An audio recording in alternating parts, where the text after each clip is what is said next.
سنت انبیاء مرحبا مرحبا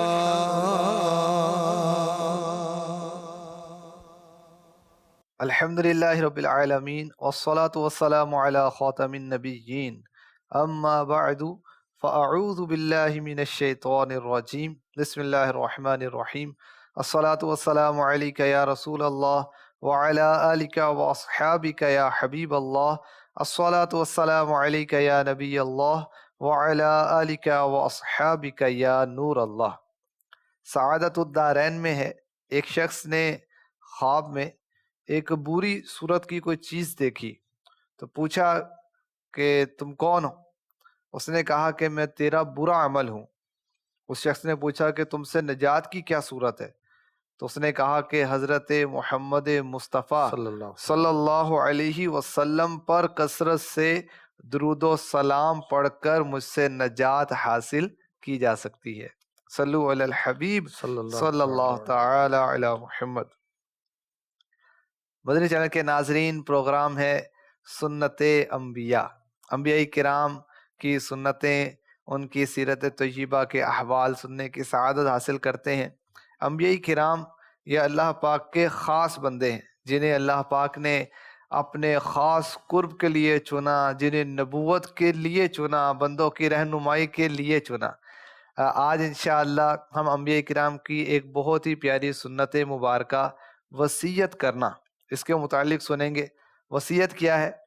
کسی کو اپنے مرنے کے بعد اپنے مال کا مالک بنانا، اور بہار شریعت میں اس کی تعریف یوں بیان کی گئی، بطور احسان کسی کو اپنے مرنے کے بعد اپنے مال یا منفعت کا مالک بنانا، یہ وصیت ہے۔ وصیت کی اقسام بھی بیان کی گئی ہیں۔ حضرت علامہ شامی رحمۃ اللہ علیہ فرماتے ہیں وصیت کی 4 اقسام ہیں۔ وصیت واجب بھی ہوتی ہے، وصیت مستحب بھی ہوتی ہے، وصیت مباح بھی ہوتی ہے، وصیت مکروہ بھی ہوتی ہے۔ واجب کی کیا صورت ہے؟ وصیت کرنا لازم کن صورتوں میں ہے؟ اس کی یہ صورت ہے کہ اگر واجبات میں سے کچھ ادا نہ کر سکا تو اس کو مرنے سے پہلے اس کی وصیت کرنا واجب ہے۔ مثلا زکوٰۃ اس پر لازم تھی، ادائیگی نہیں کر سکا، حج لازم تھا، ادائیگی نہیں کر سکا، تو اب اس پر لازم ہے کہ وہ وصیت کرے۔ اسی طرح حقوق العباد کے تعلق سے بھی، مثلا قرض لیا ہوا ہے اور رقم واپس کرنی تھی، یا اور کوئی اس طرح کا کفارے وغیرہ کا معاملہ ہو، تو اس کی بھی وصیت کرنا واجب ہوتا ہے۔ مستحب وصیت کیا ہے؟ مدرسے کے لیے، مساجد کے لیے، علماء کرام کے لیے، دینی طلباء کرام کے لیے، غریب رشتہ داروں کے لیے، نیک کاموں کے لیے وصیت کرنا، یہ مستحب ہے۔ اور اگر امیر بھی ہیں رشتہ دار، ان کے لیے بھی وصیت کریں تو اس کی اسلام نے اجازت دی ہے۔ اور فاسق اور فاجر لوگوں کے لیے وصیت کرنا یہ مکروہ ہے۔ کن کن نبیوں نے کیا کیا وصیت کی، آئیے اس کا بیان سنتے ہیں۔ آپ آخر تک شامل رہیں، انشاءاللہ ہم وصیت کے متعلق ایک تفصیلی بیان سنیں گے۔ اس سے ہمیں بھی سیکھنے کو ملے گا کہ ہمیں کس طرح وصیت کرنی ہے اور مرتے وقت انسان کو کن چیزوں کی وصیت کرنی ہوتی ہے۔ جی سیدی، کن انبیاء کی وصیت کا بیان کیا جائے گا؟ بسم اللہ الرحمن الرحیم۔ حضرت آدم علیہ السلام، حضرت نوح علیہ السلام، حضرت ابراہیم علیہ السلام، حضرت یعقوب علیہ السلام، اور میرے نبی، پیارے نبی، آخری نبی، مکی مدنی محمد عربی صلی اللہ علیہ وآلہ وسلم کے وصایا، یعنی جو وصیتیں ہیں، تاکیدی نصیحت کو وصیت کہتے ہیں۔ انشاءاللہ اس کا بیان سنیں گے۔ حضرت آدم صفی اللہ علیہ نبینا علیہ الصلاۃ والسلام، جو سارے انسانوں کے والد ہیں، سارے نبیوں کے بھی والد ہیں، آپ نے اپنے شہزادے جو کہ وہ بھی نبی ہیں، حضرت شیث علیہ الصلاۃ والسلام، جن کی اولاد سے میرے آقا صلی اللہ علیہ وآلہ وسلم دنیا میں تشریف لائے، ان کو ایک خاص وصیت کی تھی۔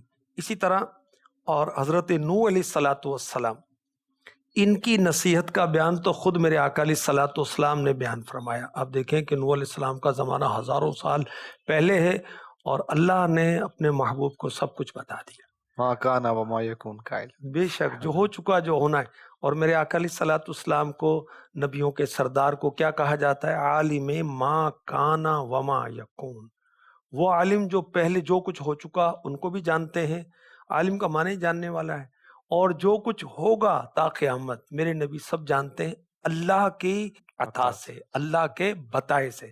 تو میرے آقا صلی اللہ علیہ وسلم نے فرمایا کہ نوح علیہ الصلوۃ والسلام کی وفات کا وقت آیا تو آپ نے اپنے دونوں بیٹوں کو بلایا۔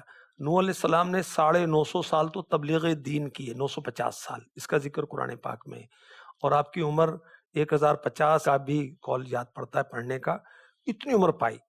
تو آپ نے بیٹوں کو بلا کر کہ میں تمہیں 2 باتوں کا حکم دیتا ہوں، 2 باتوں سے منع کرتا ہوں۔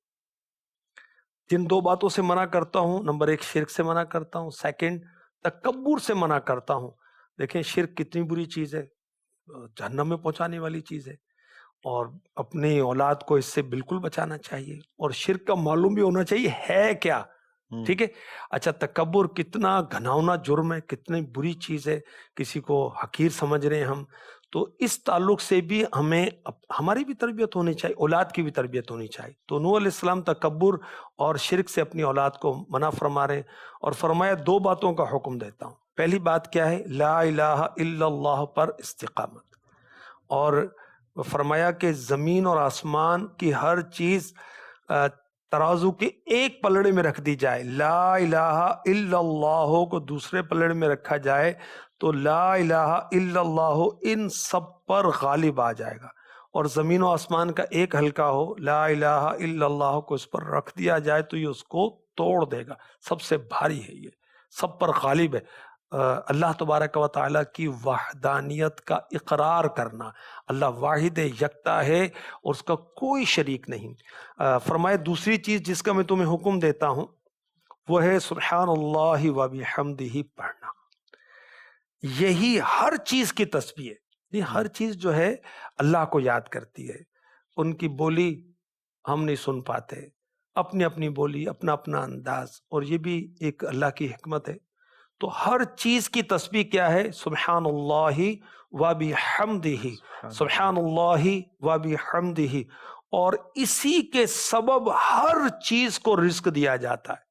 تنگ دستی تو کالے بابوں کے پاس چلے جاتے ہیں جو نماز بھی نہیں پڑھتے، نہ ان کو شریعت کا پتہ ہوتا ہے، عورتوں سے بے پردہ مل رہے ہیں، استغفر اللہ، تو وہ اس طرح کے بعض جاہلوں کے پاس چلے جاتے ہیں، ارے یہ حدیثوں میں کتنے پیارے اوراد ہیں، اور قرآن پاک کی تلاوت کرو، درود شریف پڑھو، نو بھی 5 نمازیں پڑھو، جماعت سے پڑھو، مسجد میں پڑھو، اور سبحان اللہ و بحمدہ ہی پڑھو نا بھائی، آسان بھی ہے۔ اور روایتوں میں ہے کہ اس کے ایک بار پڑھنے سے جنت میں درخت بھی لگتا ہے۔ اور بخاری شریف میں بھی ہے نا کہ میزان پر جو بھری کلمات ہیں سبحان اللہ و بحمدہ، زبان پر ہلکے ہیں، میزان میں بھاری، اس کی فضیلت بیان کی گئی، سبحان اللہ۔ اچھا حضرت نوح علیہ السلام کی وصیت کے تعلق سے ایک اور روایت جو روح البیان میں جو تفسیر کی کتاب ہے اسماعیل حقی رحمۃ اللہ علیہ نے لکھی کہ آپ نے اپنے بیٹے سام رحمۃ اللہ علیہ ان کو بلایا، فرمائے 2 باتوں کی تاکید کرتا ہوں، 2 باتوں سے منع کرتا ہوں۔ نمبر 1 اس بات کی گواہی دیتے رہنا کہ اللہ کے سوا کوئی اور معبود نہیں، بے شک لا الہ الا اللہ ایسا کلمہ ہے جو 7 آسمانوں کو پھاڑ سکتا ہے، کوئی چیز اسے چھپا نہیں سکتی، اور 7 آسمان 7 زمینیں اور جو کچھ ان کے درمیان میں ایک پلڑے میں رکھا جائے، دوسرے پلڑے میں یہ رکھا جائے تو دوسرا پلڑا بھاری ہوگا، اور کثرت کے ساتھ سبحان اللہ والحمد للہ پڑھتے رہنا، کیونکہ یہ کلمہ ثواب کا جامع ہے، جامع،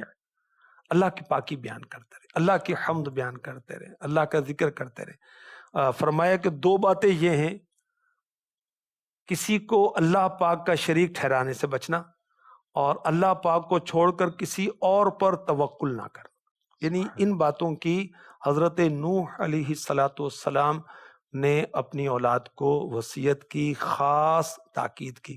مال دولت کی ہمیں بڑی فکر ہوتی ہے، اور دیکھیں ان کو اپنی اولاد کی نیکی کی فکر ہے، آخرت کی فکر ہے، اللہ کی پہچان رکھنے والے بندے ہیں نا، اللہ کے برگزیدہ بندے ہیں۔ جیسے حضرت نوح علیہ السلام کی آپ نے وصیت کا بیان فرمایا، تو حضرت ابراہیم علیہ السلام نے جو وصیت کی اس میں بھی یہی چیز ہمیں سیکھنے کو ملتی ہے، اس کا بھی بیان ہو۔ جی حضرت ابراہیم علیہ السلام اور حضرت یعقوب علیہ السلام، یعقوب علیہ السلام جو ہیں اللہ کے برگزیدہ بندے ہیں، آپ کا لقب ہے اسرائیل، اور بنی اسرائیل آپ کی اولاد ہے۔ تو حضرت یعقوب علیہ السلام اور ابراہیم علیہ السلام نے اپنے بیٹوں کو اسلام پر قائم رہنے کی تاکید کی۔ قرآن پاک میں یہ بیان ہوا سورہ بقرہ کی آیت نمبر 132 میں، یا بنی ان اللہ اصطفى لکم الدین فلا تموتن الا وانتم مسلمون۔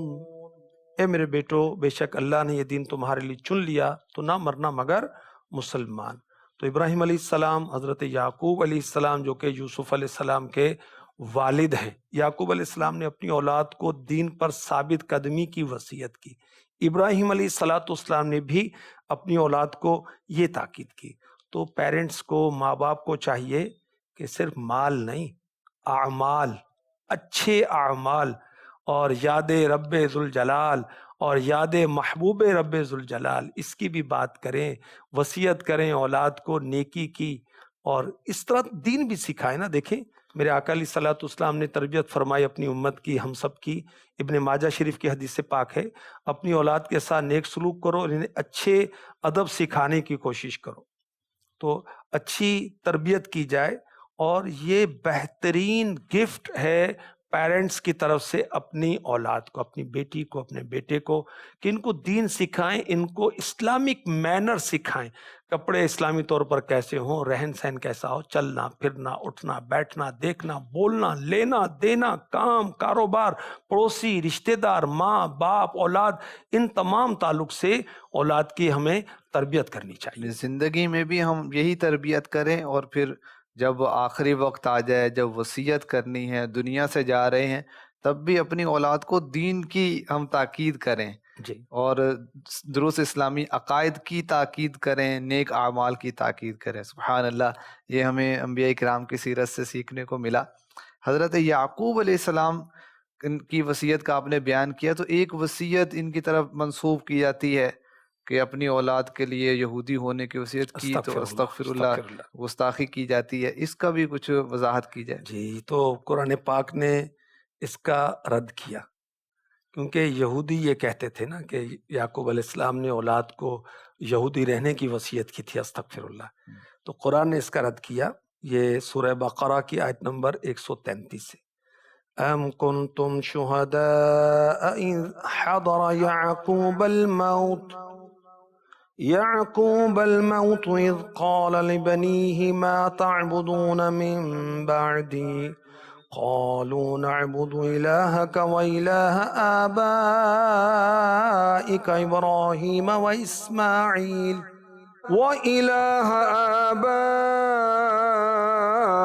إبراهيم وإسماعيل وإسحاق إلها واحدا وَنَحْنُ لَهُ مُسْلِمُونَ۔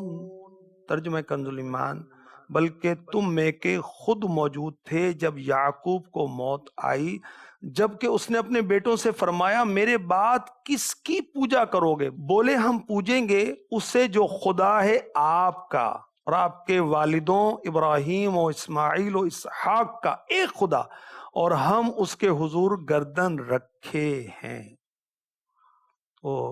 اسلام کا بیٹوں سے اقرار کروایا اور اسلام کی تاکید کی۔ جو یہ کہا جاتا ہے، تو یہ اس بہتان کا قرآن پاک میں رد کر دیا گیا۔ حضرت یعقوب علیہ السلام، ان کی ایک اور وصیت بھی بیان کی جاتی ہے، آپ نے تدفین کے تعلق سے وصیت کی، اس میں بہت پیارا مدنی پھول ہے، اس حوالے سے بھی فرمائیں۔ حضرت یعقوب علیہ السلام اپنے علاقے میں تھے، اور یوسف علیہ السلام کا پورا واقعہ ہے، سیرت الانبیاء میں ہم پڑھ سکتے ہیں، جو مفتی قاسم صاحب نے لکھی ہے کتاب، کہ آپ کس طرح مصر پہنچے، وہاں کے بادشاہ بنے، اور پھر یعقوب علیہ السلام کس طرح مصر میں آئے۔ تو مصر میں یوسف علیہ السلام کے پاس 24 سال 24 ایئرز بہت آپ راحت میں رہے، خوشحالی میں رہے۔ وفات کا وقت آیا تو اب آپ نے یوسف علیہ السلام کو وصیت کی کہ میرا جنازہ ملک شام لے کے جانا، مقدس سرزمین پر، اور جو تمہارے والد ہیں اسحاق علیہ السلام ان کی قبر کے پاس دفن کرنا۔ دیکھیں نیکوں کے پاس دفن کرنے کی بات ہے، ٹھیک ہے۔ اچھا پڑوس ہوتا ہے تو خوشحالی آ جاتی نا، آسانی آ جاتی نا، برکت ہوتی نا۔ بالکل برکت ہوتی ہے. نیک لوگوں کی، نیک بندوں کی برکتیں 100 پڑوسیوں تک پہنچتی ہیں، اور یہ برکتیں بعد انتقال بھی ہوتی ہیں. آپ نے مزارات پر حاضری دی ہوگی، داتا صاحب حاضری دی ہوگی، الحمدللہ. تو آپ نے ساتھ میں مزارات دیکھے. جی ملتان شاہ رکن عالم شیخ بہاؤدین جی زکریا ماشاء ملتانی، اللہ. یہ اولیاء کے دیوانے ہیں. ان کی برکتیں لینے کے لیے وصیتیں کرتے تھے کہ ہماری قبر حضرت کے ساتھ، حضرت کے قدموں میں، حضرت کے پڑوس میں، اور ان کے خلفاء بھی ہوں گے. خیر، حضرت یعقوب علیہ السلام نے وصیت کی کہ حضرت اسحاق علیہ السلام کی قبر کے پاس. تو حضرت یعقوب علیہ السلام کی وصیتیں ہم نے سنی. حضور، جو بیت المقدس کی تعمیر کا ایک واقعہ ہوا، حضرت داؤد علیہ السلام نے اس کو شروع کیا، تو پھر اس کی وصیت کی حضرت بڑا ایمان سلیمان فروز ہے، بڑا علیہ ایمان السلام. فروز ہے کہ اچھا دیکھیں، یہ بھی بڑی ایمان کو تازہ کرنے والی بات ہے. بیت المقدس، مسجد اقصی جو ہے، مسجد الحرام مکے والی مسجد جہاں کعبہ واقع ہے، یہ دنیا کی سب سے افضل مسجد ہے. پھر میرے نبی کی مسجد سب سے افضل ہے، مسجد نبوی مدینہ پاک. تھرڈ جو ہے مسجد اقصی ہے. یہ کس جگہ پر بنی؟ یہ اس جگہ بنی جہاں حضرت موسیٰ علیہ السلام نے خیمہ لگایا تھا. نسبت، حصول برکت، اللہ والوں کی برکت، تبرک. اور داؤد علیہ السلام نے تعمیر شروع کی، اور تعمیر کمپلیٹ نہیں ہوئی تو آپ کا وقت آ گیا، تو آپ نے اب وصیت کی. دیکھیں، نیک کاموں کی وصیت، اور اولاد کو چاہیے، باپ مسجد بنا رہا ہے تو جاری رکھیں. باپ نے کچھ غریبوں کی مدد کے لیے سلسلہ کیا تھا، غریب بہن کی مدد کرتا تھا، بھئی تمہاری بھی پھپھی ہے، مدد کرو یار. اور جو خیر کے کام ماں باپ کرتے تھے، اولاد کو چاہیے وہ جاری رکھ. تو حضرت داؤد علیہ السلام نے سلیمان علیہ السلام کو وصیت کی، اور حیات النبی کی بڑی پیاری بات ہے اس میں. حضرت سلیمان علیہ السلام کو اللہ پاک نے بہت عظیم الشان ملک عطا فرمایا، پوری دنیا کے بادشاہت. اچھا، دنیا کا بادشاہ تو نمرود بھی ہوا، مگر اس کی حکومت جنوں پر نہیں تھی، پرندوں درندوں چرندوں پر نہیں تھی، ہواؤں پر نہیں تھی. حضرت سلیمان علیہ السلام کو تو اللہ نے حکومت عطا فرمائی نا. وہ حکومت کیسی ہوگی جو اللہ پاک عطا فرمائے؟ خیر، میرے نبی کی حکومت تو حضرت سلیمان علیہ السلام سے بڑھ کر ہے. فرش والے تیری شوکت کا علو کیا جانے، خسروا عرش پہ اڑتا ہے پھریرا تیرا. تیری فرش پر حکومت، تیری عرش پر حکومت، تو شہنشاہ زمانہ مدنی مدینے والے. تو حضرت سلیمان علیہ السلام نے جنات سے بیت المقدس کی تعمیر کروائی، مسجد اقصی کی تعمیر کروائی. آپ اتنے بڑے بڑے پتھر ادھر لگے ہوئے ابھی دیکھیں بھی گے. یہ دیکھے جا سکتے جی. ہیں کہ انسانوں کا کام ہی نہیں ہے وہ. کرینیں تھیں اس دور میں؟ نہیں تھی نا. اتنے بڑے بڑے پتھر کیسے اٹھائے؟ جنات سے اٹھوائے گئے. اور حضرت سلیمان علیہ السلام کا آخری وقت آیا، اور آپ کا انداز کیا تھا کہ آپ قیام بہت طویل کرتے تھے، اور اپنے عصا پر ٹیک لگائے ہوئے. تو آپ اپنے عصا مبارک پر کھڑے، اور اسی حالت میں جنات کام کر رہے ہیں، اور آپ کھڑے، اور اسی حالت میں آپ کی روح مبارک قبض کی گئی، اور سال تک آپ اسی حیت میں، اسی کیفیت میں کھڑے رہے، جنات کام کرتے رہے. اچھا، جو آپ کا عصا مبارک تھا اس کو دمک نے چاٹ لیا. اب آپ کا جسم مبارک جو تھا وہ زمین پر تشریف لایا، تو اب جنات نے دیکھا کہ حضرت تو انتقال فرما گئے، پردہ فرما گئے دنیا سے. اب جنات وہاں سے بھاگ گئے. تو حضرت داؤد علیہ السلام نے وصیت سلیمان علیہ السلام کو مسجد اقصی کی تعمیر کی تھی. حضرت سلیمان علیہ السلام کے بدن کا سلامت رہنا، یہ انبیاء کی شان ظاہر ہوتی ہے. اور آپ نے جیسے بتایا کہ جب وہ زمین پر تشریف لائے تب جنوں کو پتا چلا، تو جنوں کو علم غیب نہیں ہوتا. یہ بالکل. حضور، وصیت کا بیان جاری ہے، مختلف انبیاء کی وصیتوں کا بیان سنا. نبی پاک صلی اللہ علیہ وسلم جو کہ نبیوں کے نبی ہیں، افضل الانبیاء ہیں، انہوں نے جو وصیتیں فرمائی اپنے غلاموں کو، جو فی الوقت ذہن میں ہے وہ یہ ہے کہ میرے آقا صلی اللہ علیہ وسلم نے دنیا سے پردہ فرماتے ہوئے بھی نماز کی وصیت فرمائی، نماز کی تاکید فرمائی، اور غلاموں کے ساتھ اچھا سلوک کرنے کی وصیت فرمائی. سبحان اللہ. تو نبی پاک علیہ الصلوۃ والسلام سے بھی وصیت کرنا، اور بھی وصیتیں ہیں روایات میں، بلکہ اپنے غلاموں کو وصیت کرنے کی بھی ترغیب ارشاد فرمائی، کہ وہ جیسے ہے کہ موت سے پہلے 2 راتیں بھی جو ہے وہ وصیت کیے بغیر نہ گزارے، سبحان اللہ. یا وصیت کیے بغیر چلا گیا تو اس کو ناپسندیدہ آپ قرار دیکھیں نا دیا۔ کہ زندگی کا کوئی بھروسہ تو نہیں ہے، ہم۔ اور واقعی جلد وصیت جیتے جی کر لینی چاہیے. تو بہرحال وصیت کی بڑی اہمیت ہے، بے شک. جو قرآن پاک میں جو وصیت کا بیان کیا گیا اس کو بھی بیان کیا جائے۔ جی. كتب عليكم إذا حضر أحدكم الموت إن ترك خيرا الوصية للوالدين بالمعروف حقا على المتقين. ترجمہ کنز ایمان، تم پر فرض ہوا کہ جب تم میں کسی کو موت آئے اگر کچھ مال چھوڑے تو وصیت کر جائے اپنے ماں باپ اور قریب کے رشتہ داروں کے لیے موافق دستور، یہ واجب ہے پرہیزگاروں پر. اسلام میں میراث کے احکام جب نہیں آئے تھے اس وقت تک مرنے والے پر اپنے مال کے بارے میں وصیت کرنا واجب تھا، کیونکہ اس وقت صرف وصیت کے مطابق مال تقسیم ہوتا تھا. جب میراث کے احکام آ گئے تو وصیت کا حکم وجوب منسوخ ہو گیا، مگر فضیلت تو باقی کہ اس کو کیا جائے. جو قرآن پاک کی آیت کریمہ ہم نے سنی، احادیث مبارکہ کا بھی ہم نے کچھ سنا کہ وصیت کا بیان ہے، تو کچھ احادیث مبارکہ بھی بیان ہو جی. جائے۔ ترمذی شریف کی حدیث پاک ہے، میرے آقا علیہ الصلوۃ والسلام نے فرمایا کسی بندے کے لیے مناسب نہیں کہ وہ 2 راتیں اس حالت میں بسر کر دے کہ اس کے پاس کوئی قابل وصیت شے ہو اور اس کی وصیت اس کے پاس لکھی ہوئی نہ ہو.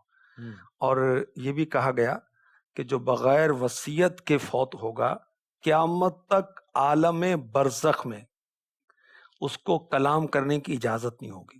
یعنی مردے بھی آپس میں کلام کرتے ہیں، ملاقات کرتے ہیں، یہ سن تو لے گا بول نہیں سکے گا. تو خیر وصیت کی ترکیب پہلے سے کر لینی چاہیے، اور اللہ پاک کرم فرمائے. امیر علیہ سنت کا جو مدنی وصیت نامہ جو رسالہ ہے نا، اس سے ہم آئیڈیا لے سکتے ہیں کہ وصیت کون سی کرنی چاہیے، کس طرح کرنی چاہیے، اس کی فضیلت کیا ہے، سب اس کے اندر مذکور ہے. اور یہ مدینہ پاک میں امیر اہل سنت نے اس کو مرتب فرمایا، تو اس میں جو اپنے کفن دفن کے معاملات ہیں اس کے بھی بیان کیا گیا، اور بھی بہت پیارے مدنی پھول ہیں، انشاءاللہ پڑھیں گے ایمان تازہ ہو جائے گا، اور ایک طریقہ بھی ملے گا کہ ہم نے وصیت کیسے کرنی ہے. تو آج الحمدللہ ہم نے مختلف انبیاء کرام کی وصیتوں کا بیان سنا کہ نہ صرف مال کی بلکہ دین کی، ایمان کی سلامتی کی، ایمان پر استقامت کی، نیک اعمال کی بھی وصیت کرنی ہوتی ہے. اولاد کی تربیت کے تعلق سے بھی ہم نے مدنی پھول سنے. اللہ کریم ہمیں یاد رکھنے کی، عمل کرنے کی، دوسروں تک پہنچانے کی توفیق عطا فرمائے. آمین بجاہ خاتم النبیین صلی اللہ تعالی علیہ وسلم. سنت انبیاء مرحبا مرحبا